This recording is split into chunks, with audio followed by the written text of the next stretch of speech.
This is so wild. There are so many whales just in this area right near shore. Apparently they're gray whales. We've been able to see their little fins, their tails, their backs. Very cool.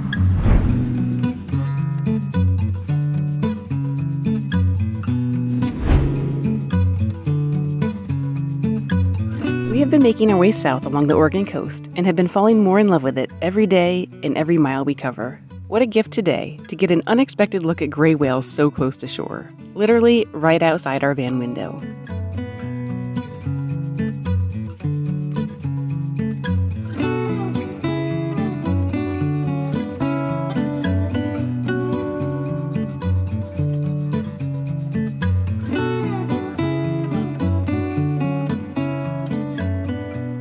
This area is one of the best places on the Pacific coast to observe resident gray whales, which are present in the area for much of the year rather than only during migration season. These whales are part of the Pacific Coast Feeding Group, a subset of the eastern North Pacific gray whale population that remains along the coast to feed instead of traveling to Alaska. They are often seen close by shore as they forage along the rocky reefs and kelp beds, using a side-rolling feeding behavior to scoop amphipods and other small prey from the seafloor.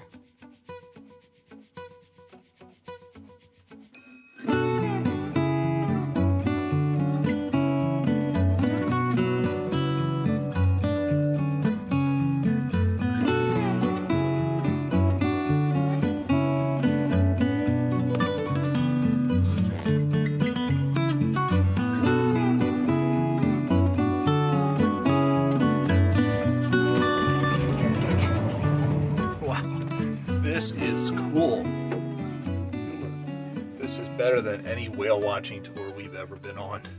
Welcome back to the channel, you guys. We live and travel full-time in our self-converted camper van, and we've been exploring the Oregon coast. Last episode, we wrapped up our time in Lincoln City, and we didn't make it too far south. We came to a point here on Boiler Bay, and we were expecting just to hang out in the van, have a quiet afternoon and evening, but when we got here, we realized there are actually gray whales right off the shore here.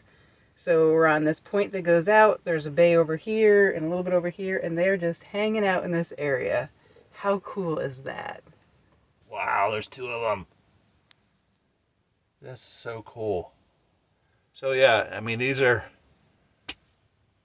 seriously, you're seeing one like every minute, if not more frequent than that. So cool. Yeah, this is quite a treat. We have seen several. I wonder how many are here, but we've seen several. Within like seconds of each other, we will see a spout and then a tail, like different whales. This is pretty wild. So if you've been following along, last episode, we ended the segment by saying that we've been having some challenging days, and it's been overcast and rainy, and been super busy with work. And looking forward to brighter days and more exciting days, and here we are, just a little bit later, being treated to a show like this. Pretty wild.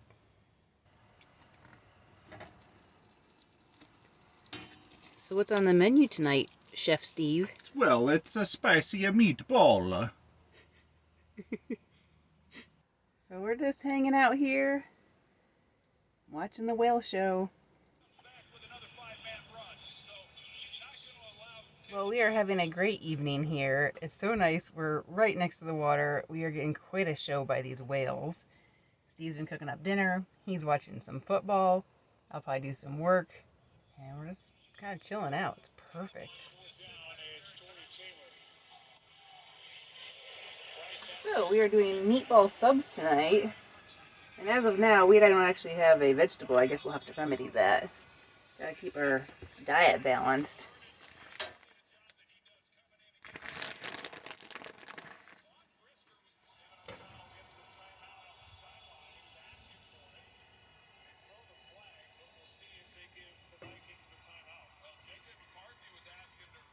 For those of you who might have been wondering, we did add some vegetables to our dinner. Maybe not the best option. They're canned beans, but better than nothing, right? We definitely need some groceries, and we are finally going to be in an area with a Walmart soon, so we will be restocking.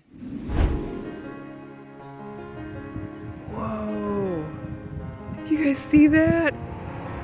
This is absolutely incredible that they are this close. Like, here's the little alcove of water right down in here, and they're coming in right here.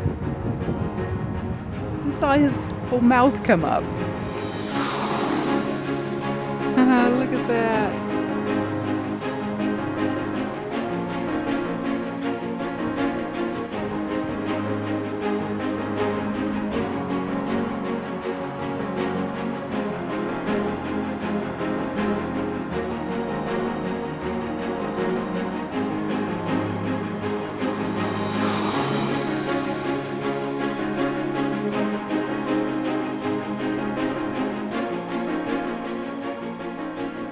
What a great spot this is, and it's really hard to capture how cool it is with these whales.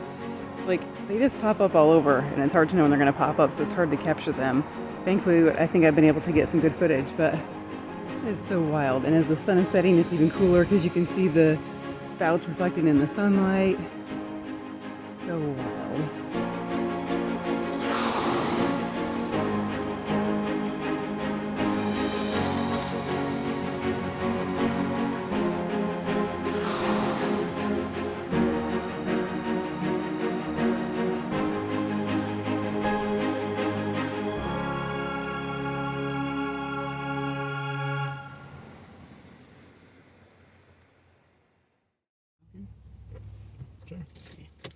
Good morning, you guys. Morning, everybody. Yesterday ended on a pretty sweet note. Yeah. Seeing all those whales and a beautiful sunset. And then we came south. We drove through Depoe Bay and we got to the beginning of the Otter Crest Scenic Loop. And we found a little pull-off right by the water. We thought, well, let's just stay here. We were planning on staying a little bit further south, but this looked pretty perfect and we had no problems. So that's a great way to start the day too. The library, we need to get work done, and the library doesn't open till 10. So we got a little bit of time to kill. We're gonna look for some scenic spots south of here, a bathroom maybe, and cook up some breakfast. Sound good? Let's do it. Let's go explore this scenic drive.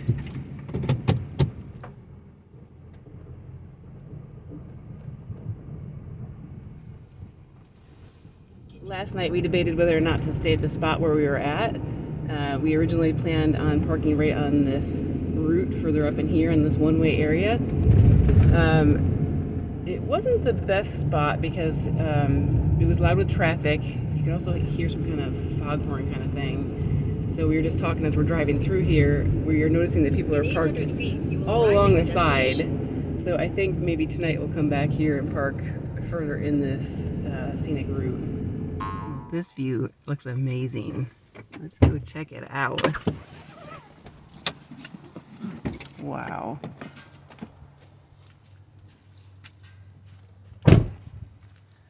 So I love low-lying clouds around here. And this is the coolest by far that I've seen.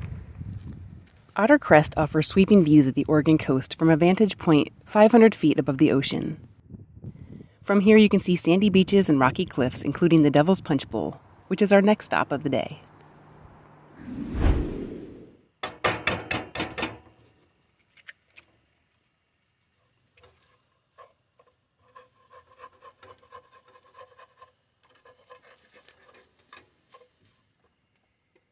A breakfast is served.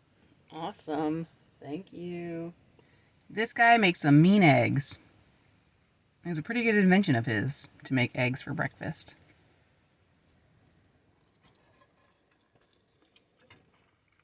These are pretty good. Our next stop this morning is Devil's Punchbowl. What a cool spot this is. Devil's Punchbowl is a dramatic coastal formation where powerful Pacific waves have carved a large bowl-shaped depression into the basalt rock. That is pretty amazing. Formed by the collapse of sea caves created by relentless wave action, the Punchbowl fills with swirling water during high tide and winter storms, creating an impressive natural display of motion and sound. At low tide, like this, you can view the hollowed interior from above or venture below to nearby Otter Crest Beach to explore the unique rock formation and the tide pools that reveal colorful marine life clinging to the rocks.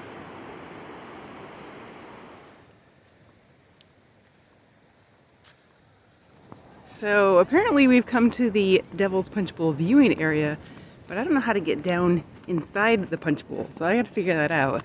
The tide is actually starting to come in, so I'd like to get down there before the tide comes in too much. I have to figure this out. So after doing a little research online, I figured out how to get down to the Punchbowl. The tide is coming in a little bit, but hopefully it's far enough out that it will not have a problem. We're gonna walk across the beach to get over to the bowl. Suggestion, maybe instead of serving punch, serve coffee. Call it a coffee bowl. Get more people. Always thinking.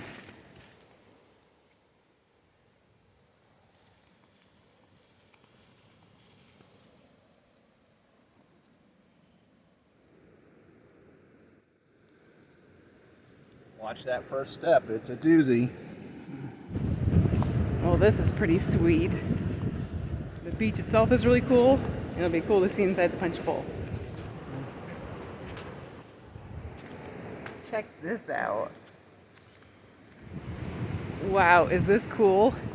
And I also see starfish.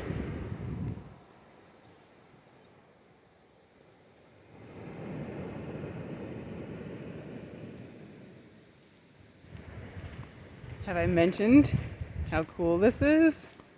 Oh, what an awesome beach. Isn't this cool?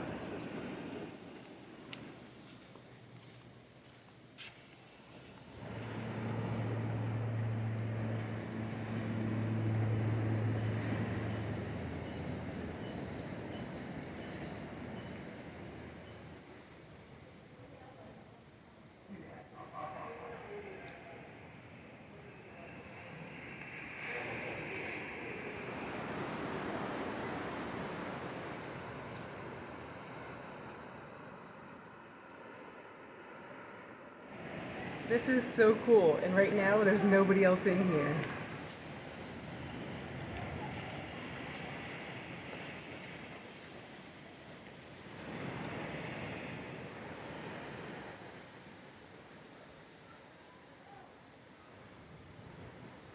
It was so neat being in this cavernous Punchbowl, hearing the crashing waves echo in the space, to look up at the sky above, dwarfed by the walls of the Punchbowl, and to get a close look at the marine life living here, able to hang on despite the changing tides and power of the Pacific waves.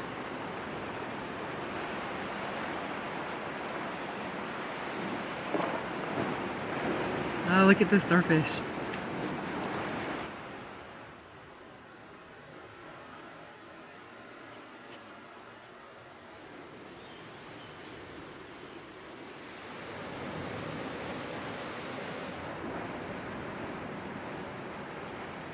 It is so fun in here.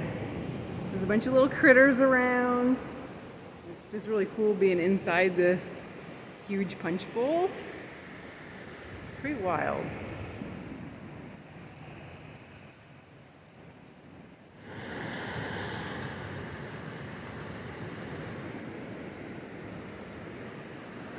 There are so many starfish here.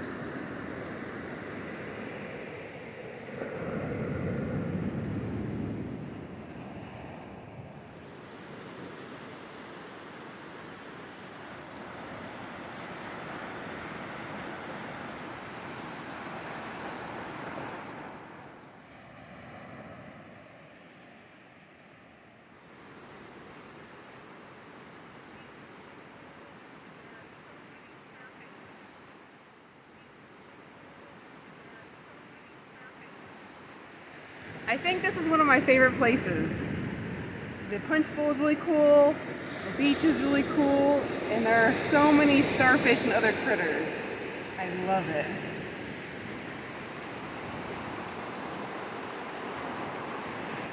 The other really funny thing is that I keep being really concerned about the tide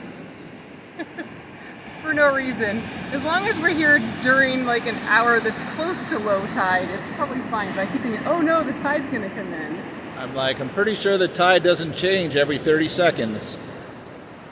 But I ain't no scientist.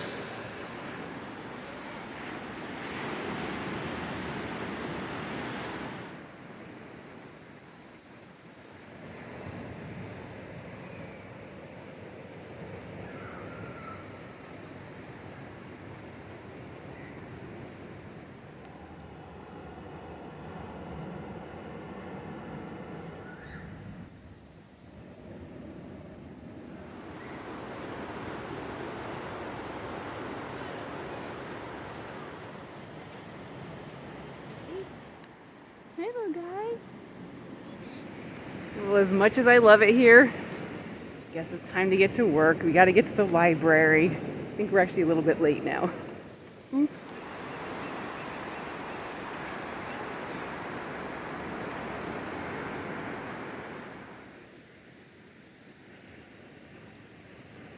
This kind of looks like an ostrich that's been here a bit too long.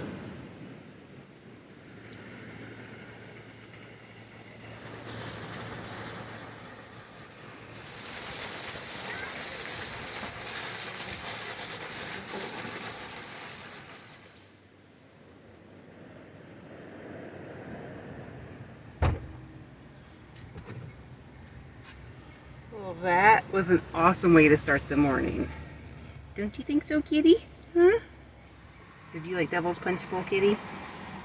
Well, I got some time, but I'll have to go. I was thinking about you. You know I love you so. Well, it wasn't your time. Why'd you have to go? You were my shining star. You always could go really far. And Alright, well, you guys know the drill. We finished up our time at the library for the day and found a scenic spot to make dinner.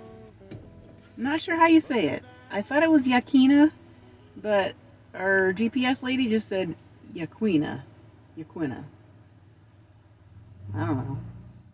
The Yaquina Bay Lighthouse is a historic coastal landmark that has guided vessels since 1871. Built in a distinctive Victorian-style design, it originally served as a combined lighthouse and living quarters for the keeper, and was strategically positioned to help ships navigate the entrance to Yaquina Bay. On the menu tonight, we're doing something we haven't done in quite some time. Have we ever done it in the van? Mm-hmm. I'm being told we have done this in the van, although I don't remember it. We're doing a crowd favorite, Cuban corn. One of the key ingredients for Cuban corn is feta cheese. And guess who has a lot of feta cheese to use up? We do. When Steve and Audra do feta cheese, it's 24 ounces or nothing.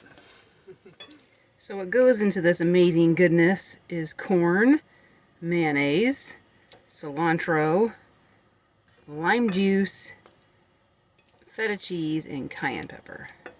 Yum. And don't forget the key ingredient, a dash of love.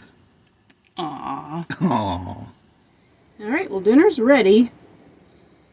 I have to say, I do not recommend this brand of feta cheese. It's rather bland, but I'm still looking forward to our Cuban corn.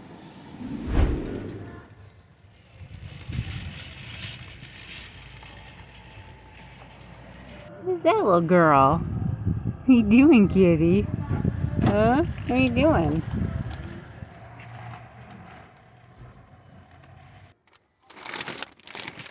Alright, well, it's no Aldi, but I'm glad that we have a Walmart to shop at again. We had some things we really needed to restock on, including Steve's potato chips, because there haven't been any good potato chip deals at Grocery Outlet lately.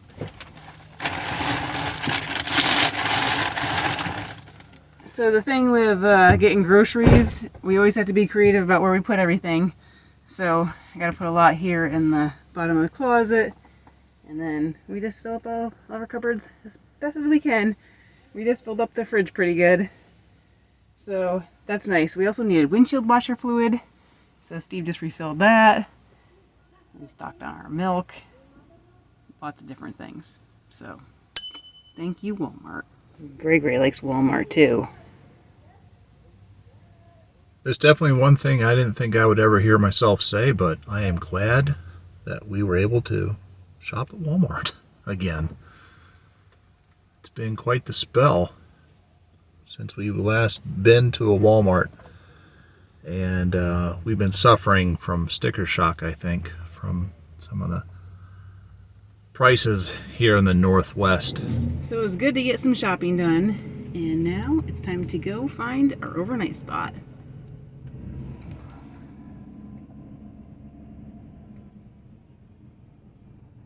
Alright, well, we are settled in for the night. We are on the Otter Crest Loop, parked not too far from the water. Kitty girl is having a grand old playtime at the moment. We have just been chilling out, doing work, working on our video that we need to load tomorrow. We'll see you in the morning. This is where we're going to leave you for this episode. If you enjoy our videos, please consider becoming a patron by using the link on the screen that we've also included in the video description, along with information about today's adventure and our channel. A special thank you to all our patrons. We appreciate your ongoing support. Thanks for coming along with us on this van life adventure.